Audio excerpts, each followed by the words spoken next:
Ken, let's get to an article that you put together yesterday with Evan Drellick on Stu Sternberg selling the Rays. It sounds like that's all happening, but he's still going to be involved. Is that true? He will still be involved. It's a minor share, and it's going to expire eventually. Timeline is not exactly known, but he is going to be part of the initial group. And this is not uncommon, guys. We do see this, that an owner will stay on in a lesser degree, and the ownership group eventually will change. So I don't know if this was earth-shattering news. It was certainly newsworthy because I thought most of us believed that Sternberg would be out entirely, but he's not going to be out entirely, at least from the outset. And of course, fans down here want to know if there's any chance that they will escape the Tampa Bay area. So let's see. I think it's number 3 on the list that was put in the article in The Athletic was someone who was campaigning to bring a team to Orlando. Here we go. Rick Workman as the top 2 there seem to be more Tampa friendly, Zalupski and Bill Cosgrove. Not saying that, he's going to have influence, but is there anything to read into there? I don't believe so.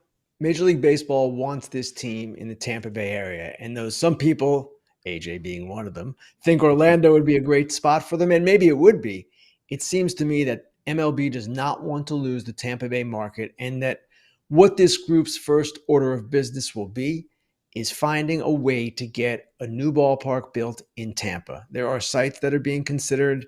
There are all kinds of possibilities there. It hasn't been easy for Sternberg, but that's in part because the Tampa government and the St. Petersburg government, both of them, really lost trust in him. So now with a new group, and yes, he's only a small part, he's not a significant part, that seems to be something that will be more feasible.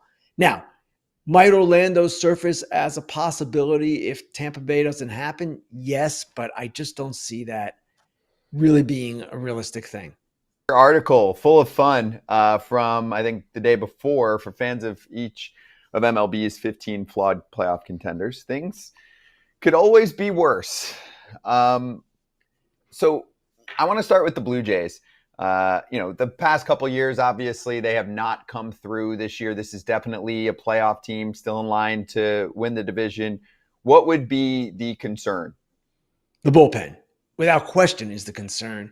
And it's not just Hoffman, though Hoffman certainly is the major concern. He's the closer. He gives up a lot of home runs. He's had some really, really bad outings and some good ones as well. But the bullpen as a whole has not performed really for quite some time now. And that is the major concern. That is any team's fatal flaw if they can't figure it out.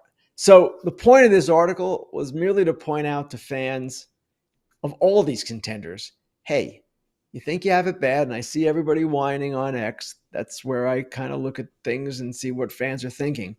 Yeah, your team might be frustrating you, but guess what? Team X, Y, Z, A, B, C, D, and E, they've got their own problems, and they're equally frustrated.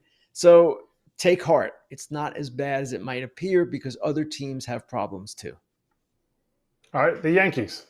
Are there any new problems, or is it just rinse and recycle from last year about what Mookie Betts and all his teammates said while they were drinking after they won the World Series? Eric, it seems to me it's the same thing. And granted, they had a really good week, 4-2 against 2 first-place teams, the Astros and the Blue Jays. But the way that they play, the sloppiness that we see, the lack of fundamental soundness that we see, and we have seen for quite some time with the Yankees, that has not entirely gone away. Volpe is a major lightning rod with this team right now. Fans have about had it with him. The Yankees continue to stick with him. My friend Joel Sherman of the New York Post has suggested both in a podcast and in print today that he thinks Jose Caballero will be their starter in the playoffs, that ultimately the actions of the Yankees will speak louder than any words from Aaron Boone. That remains to be seen, but I certainly can see how that might be something they strongly consider. Ken, I'll take us to the Padres. So now they've won 3 in a row. Michael King is starting tonight. So King is back. Do you feel differently about the Padres in the past few days, especially if King is here to stay? If King is here to stay and healthy and good, yes, that's a much different equation than we've seen from them with their starting pitching in the last, couple of months, really. What I like about the Padres is their schedule. It's one of the easiest remaining schedules, and they're home again now. They always draw momentum at home. And if offensively they can get it going, and it's kind of curious that they haven't in a bigger way. Tatis is one of the questions, and all these things have happened. He's been better the last few days. Their bullpen is still a lockdown bullpen, even without Jason Adams. So I don't rule them out in any way, shape, or form, one, for the division title. And if not the division, maybe they catch the Cubs for a higher seed of the wild card and host a wild card series. So everything seems to change by the day this time of year, actually all season long. The Padres seemingly are on the upswing. We'll see if it continues. Ken, what about the Mets? Will the Mets really start 2, maybe 3 rookies in their rotation if they get to the postseason? I mean, I think they're going to get there, but would they really go McLean and the other rookies to start? Because since Montas and all these Senga and all these guys have just been not good and injured? AJ, I don't know that they're going to have much choice. And certainly, let's see how the next few weeks play out. And McLean certainly looks like the real thing. I'm not as convinced by Tong or one start from Sproat, but they certainly have impressed so far. 3 starting pitchers who are rookies who had just made their debuts in the postseason would certainly be a stretch. But if that's where the Mets are, that's where they are. Now, I'm anxious to see David Peterson if he rebounds from a recent lull. He pitches Thursday on our Fox game. He, to me, is part of the solution here. Clay Holmes, I'm not sure how you use him in the postseason. And, of course, the questions remain about Senga, whether he'll be a factor at all. He's currently in the minor leagues. So what has happened here is that these young guys, McLean, Tong, Sproat, have emerged as the Mets' best options. And if they're the best options in October, they're going to pitch. I'm just not sure it's all going to play out exactly like that. There are a lot of different ways they can go. I'm forgetting Sean Manaea. He's got to pitch better too. All eyes are on Texas, the Rangers, and they're staying in it without the guys that they have, without those stars in their lineup. It's the little rascals, as I think you coined the phrase, and it's now just sweeping the nation. But how is this team, if Corey Seager and Adolis come back with a week to go and they are within a game and a half like they are right now, obviously they put them back in, but does that kill their mojo? Well, first of all, Rangers TV analyst David Murphy is the one who coined the little rascals. I just quoted him. Now, we all know what's going to happen if Seager and Garcia come back. They're going to play, and they should play. And I heard you guys talking during the break about how you're not sure what these younger, less experienced guys are doing is sustainable. I would suggest it probably is not sustainable. So the fact that the Rangers are getting this much right now out of Michael Hellman, Cody Freeman, Dustin Harris, all these different players that most people have never heard of, it's a great thing. And it's gotten them back in the race. And the energy that these guys have provided has certainly given the team a boost. But you're not going to sit Corey Seager and you're not going to sit Adolis Garcia. Those are 2 of your mainstays, Seager in particular, of course. And the good news for the Rangers is they've gotten to this point. They've hung in there without those guys, at least for the last week or so, 2 weeks or so. So that's great. Now the question is, once they come back, can they keep this roll going? And yeah, I guess you might lose a little mojo, but you still want Corey Seager.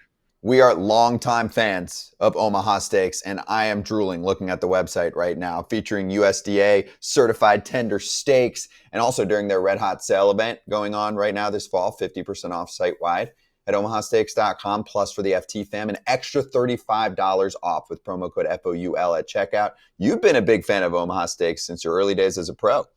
Brings me back to my low A-ball days, because we used to survive on this. We get a big order at the beginning of the year, cook them on our little electric grill, can of peas, some mac and cheese. That was dinner for 4. We survived off Omaha Steaks, and it still has a special place in my heart. You thrived. Well, you guys ate like kings. Yeah. That's special. Get fired up for fall grilling with Omaha Steaks. Visit omahasteaks.com for 50% off site-wide during their Red Hot Sale event. And for an extra $35 off, promo code FOUL at checkout. 50% off at omahasteaks.com and an extra $35 off with promo code FOUL at checkout. See site for details. Dig in. You also have the Cleveland Guardians 2 back. They have a Royals team that's stumbling right now. They beat them up yesterday. Then the White Sox. Then Tigers team that's playing very mid lately. Twins playing terribly. Tigers, Rangers for last 3 games of the year. Chances for Cleveland. How interesting could this get for them? It's funny, Scott. I don't care for Cleveland. I don't think they're good enough to get there. But you know what?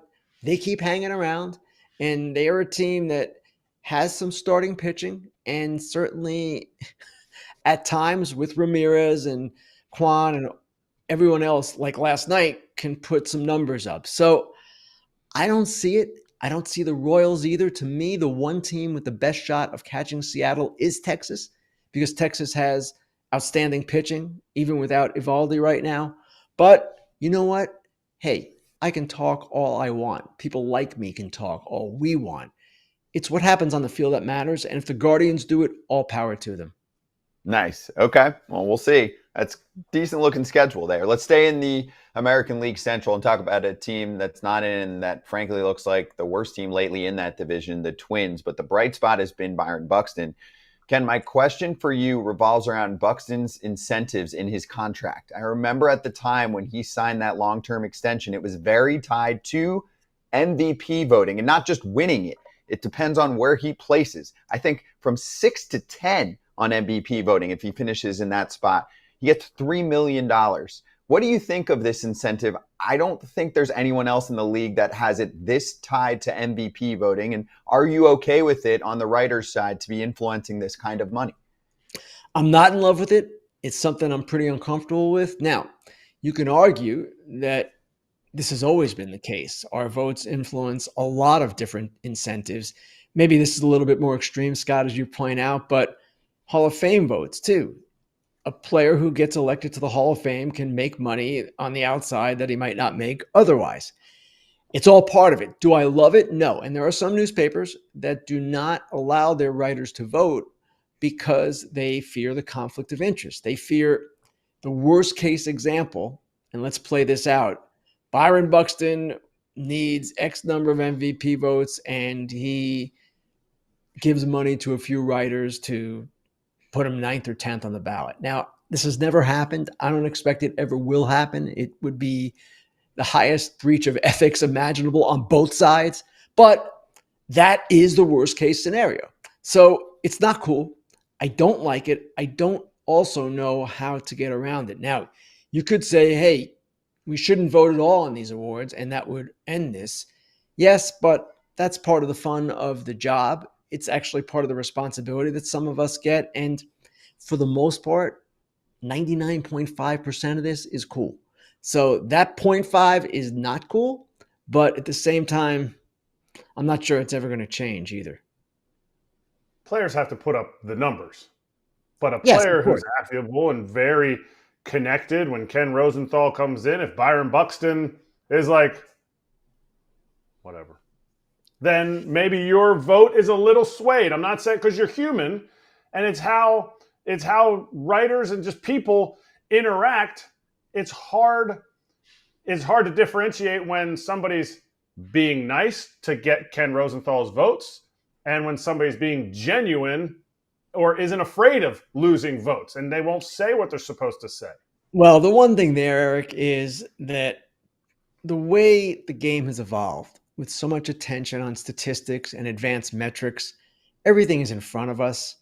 I don't know that any of us is swayed by a guy being nice to us or a guy not being nice to us. Now, sometimes you will see a vote from, say, a Kansas City paper for a Kansas City player that might not be in the minds of some justified. I'm just using Kansas City as an example. It could be New York, could be LA, it could be anywhere.